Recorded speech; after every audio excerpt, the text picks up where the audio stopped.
am writing this under an appreciable mental strain, since by tonight I shall be no more.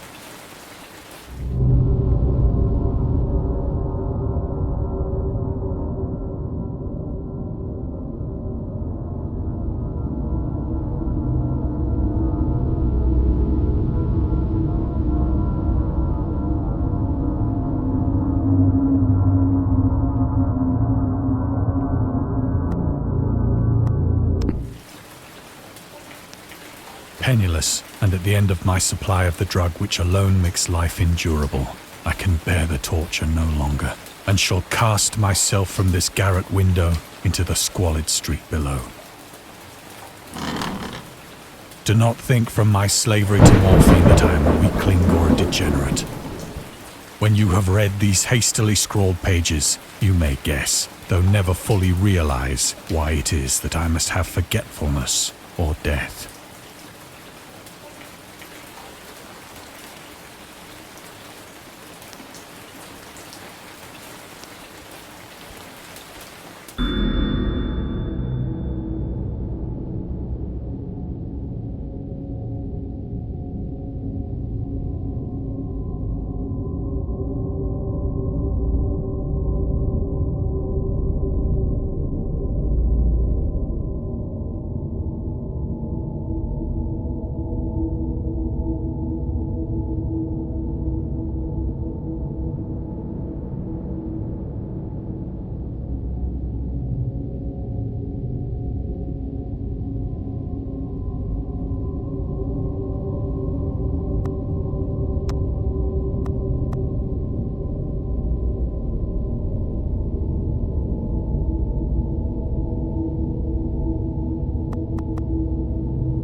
It was in one of the most open and least frequented parts of the broad Pacific that the packet of which I was supercargo fell a victim to the German sea raider.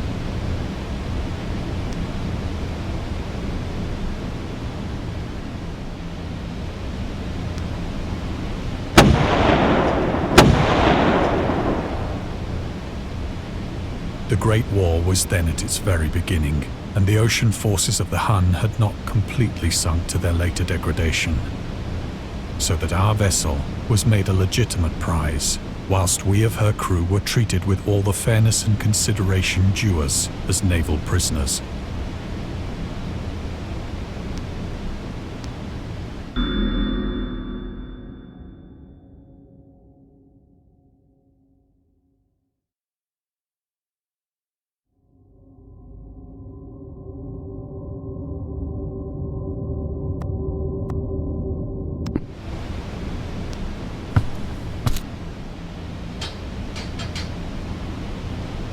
So liberal, indeed, was the discipline of our captors, that 5 days after we were taken, I managed to escape alone in a small boat with water and provisions for a good length of time.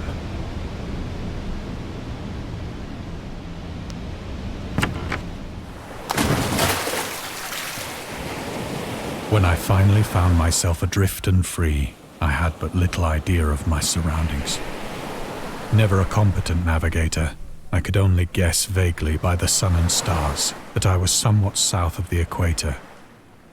Of the longitude, I knew nothing, and no island or coastline was in sight.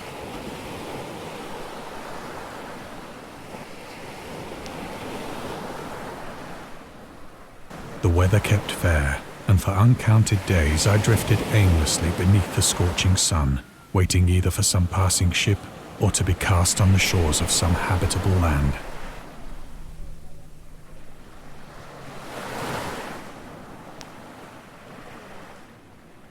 But neither ship nor land appeared, and I began to despair in my solitude upon the heaving vastness of unbroken blue. The change happened whilst I slept. Its details I shall never know, for my slumber, though troubled and dream-infested, was continuous.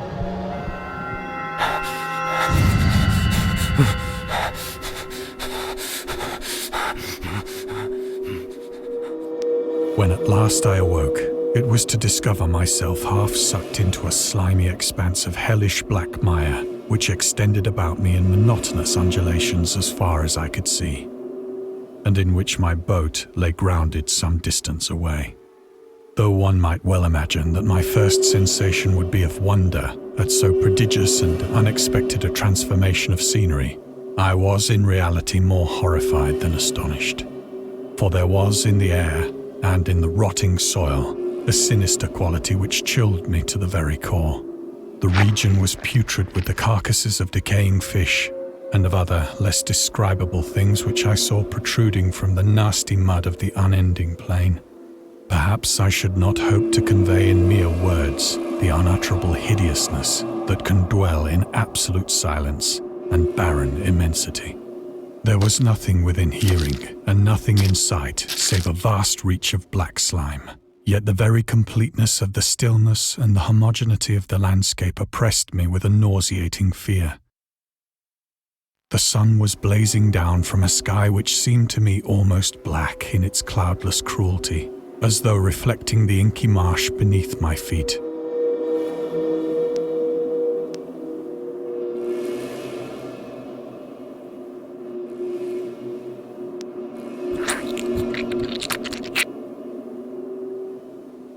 As I crawled into the stranded boat, I realized that only one theory could explain my position. Through some unprecedented volcanic upheaval, a portion of the ocean floor must have been thrown to the surface, exposing regions for which innumerable millions of years had lain hidden under unfathomable watery depths. So great was the extent of the new land which had risen beneath me that I could not detect the faintest noise of the surging ocean, straining my ears as I might, nor were there any seafowl to prey upon the dead things.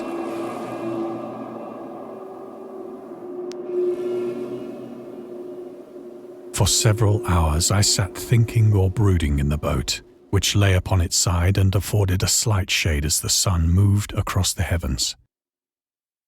As the day progressed, the ground lost some of its stickiness and seemed likely to dry sufficiently for traveling purposes in a short time. That night I slept but little, and the next day I made for myself a pack containing food and water, preparatory to an overland journey in search of the vanished sea and possible rescue.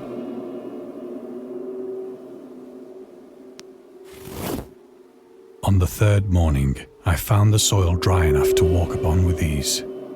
The odor of the fish was maddening, but I was too much concerned with graver things to mind so slight an evil, and set out boldly for an unknown goal.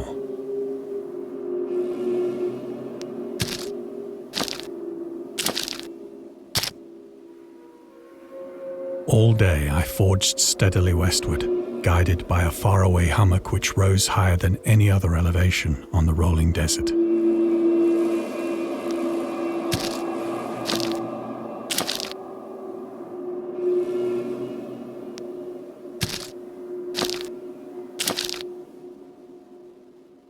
That night I encamped, and on the following day still travelled toward the hummock, though that object seemed scarcely nearer than when I had first espied it.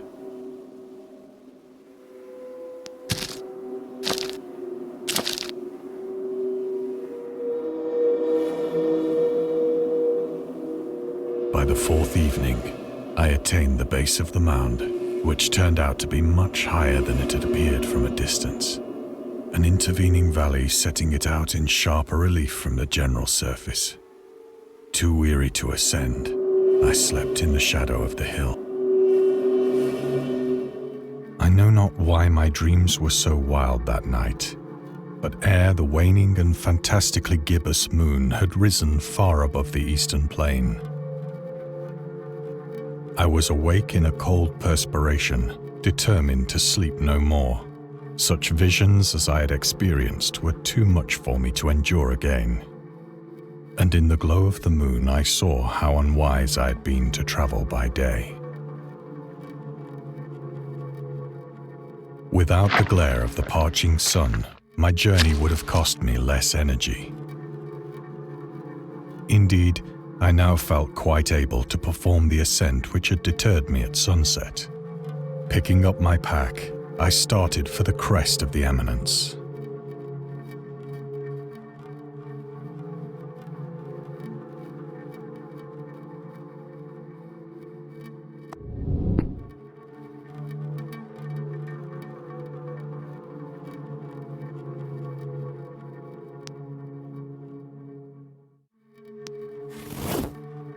I have said that the unbroken monotony of the rolling plain was a source of vague horror to me. But I think my horror was greater when I gained the summit of the mound and looked down the other side into an immeasurable pit or canyon, whose black recesses the moon had not yet soared high enough to illumine. I felt myself on the edge of the world, peering over the rim into a fathomless chaos of eternal night. Through my terror ran curious reminiscences of Paradise Lost and of Satan's hideous climb through the unfashioned realms of darkness. As the moon climbed higher in the sky, I began to see that the slopes of the valley were not quite so perpendicular as I had imagined. Ledges and outcroppings of rock afforded fairly easy footholds for a descent, whilst after a drop of only a few hundred feet, the declivity became very gradual.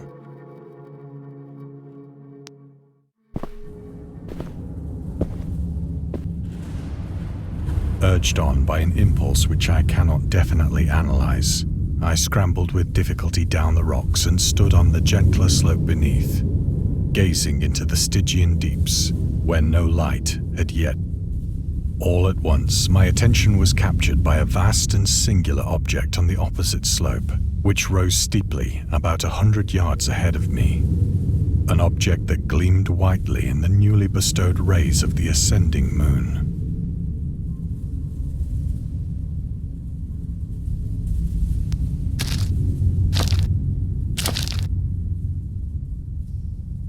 That it was merely a gigantic piece of stone, I soon assured myself, but I was conscious of a distinct impression that its contour and position were not altogether the work of nature. A closer scrutiny filled me with sensations I cannot express. For despite its enormous magnitude and its position in an abyss which had yawned at the bottom of the sea since the world was young, I perceived beyond a doubt that the strange object was a well-shaped monolith, whose massive bulk had known the workmanship and perhaps the worship of living and thinking creatures. Dazed and frightened, yet not without a certain thrill of the scientist's or archaeologist's delight,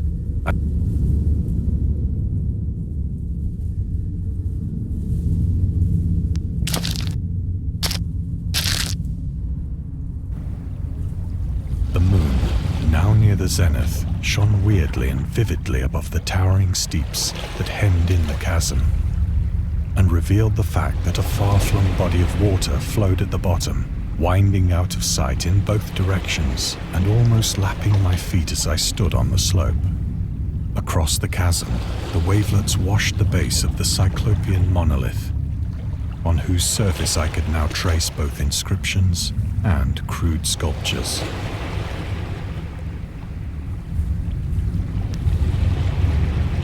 The writing was in a system of hieroglyphics unknown to me and unlike anything I'd ever seen in books, consisting for the most part of conventionalized aquatic symbols such as fishes, eels, octopi, crustaceans, mollusks, whales, and the like.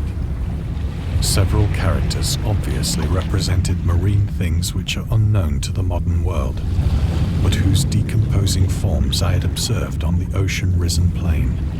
It was the pictorial carving, however, that did most to hold me spellbound.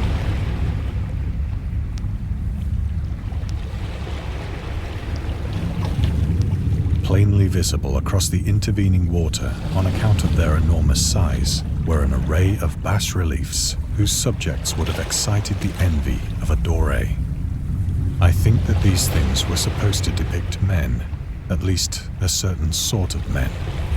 though the creatures were shown disporting like fishes in the waters of some marine grotto, or paying homage at some monolithic shrine which appeared to be under the waves as well. Of their faces and forms I dare not speak in detail, for the mere remembrance makes me grow faint. Grotesque beyond the imagination of a Poe or a Bulwer. They were damnably human in general outline, despite webbed hands and feet, shockingly wide and flabby lips, glassy, bulging eyes, and other features less pleasant to recall. Curiously enough, they seem to have been chiseled badly out of proportion with their scenic background, for one of the creatures was shown in the act of killing a whale, represented as but little larger than himself. I remarked, as I say, their grotesqueness and strange size, but in a moment decided that they were merely the imaginary gods of some primitive fishing or seafaring tribe. Some tribe whose last descendant had perished eras before the first ancestor of the Piltdown or Neanderthal man was born.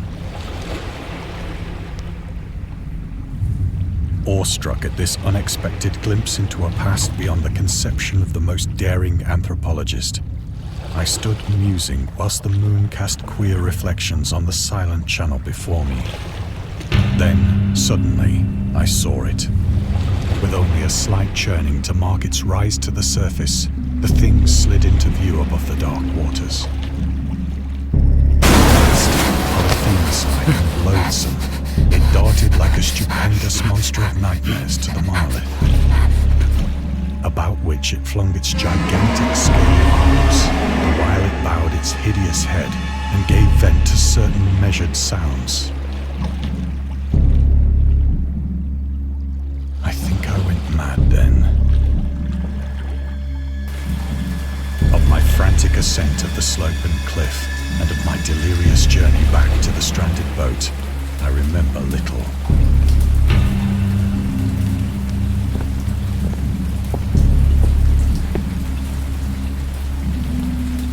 I believe I sang a great deal and laughed oddly when I was unable to sing.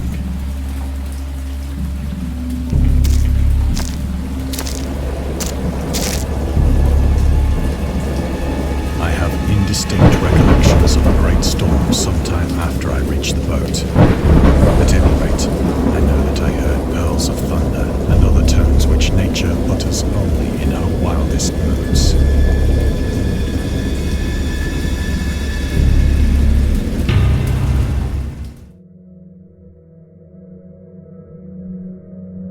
When I came out of the shadows, I was in a San Francisco hospital, brought thither by the captain of the American ship which had picked up my boat in mid-ocean. In my delirium, I had said much, but found that my words had been given scant attention. Of any land upheaval in the Pacific, my rescuers knew nothing. Nor did I deem it necessary to insist upon a thing which I knew they could not believe.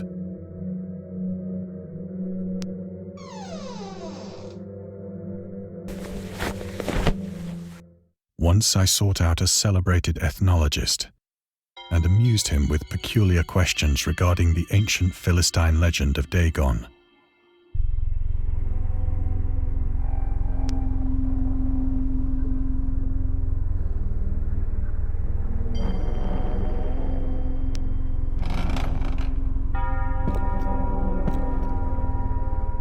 But soon perceiving that he was hopelessly conventional, I did not press my inquiries.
at night, especially when the moon is gibbous and waning, that I see the thing.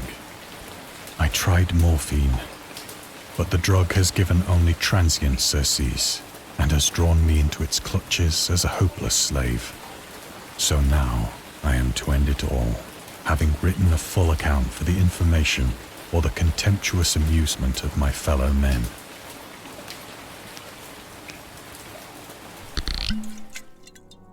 Often, I ask myself if it could not all have been a pure phantasm, a mere freak of fever as I lay sun-stricken and raving in the open boat after my escape from the German man-of-war. This I ask myself, but ever does there come before me a hideously vivid vision in reply. I cannot think of the deep sea without shuddering at the nameless things that may at this very moment be crawling and floundering on its slimy bed, worshipping their ancient stone idols and carving their own detestable likenesses on submarine obelisks of water-soaked granite. I dream of a day when they may rise above the billows to drag down into their reeking talons the remnants of puny, war-exhausted mankind. Of a day when the land shall sink and the dark ocean shall ascend amidst universal pandemonium.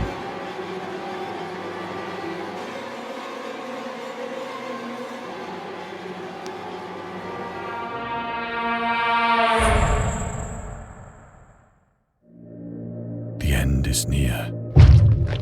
I hear a noise at the door, as of some immense slippery body lumbering against it.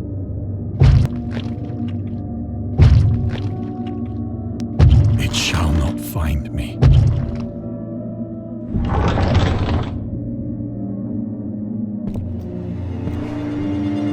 God, that hand!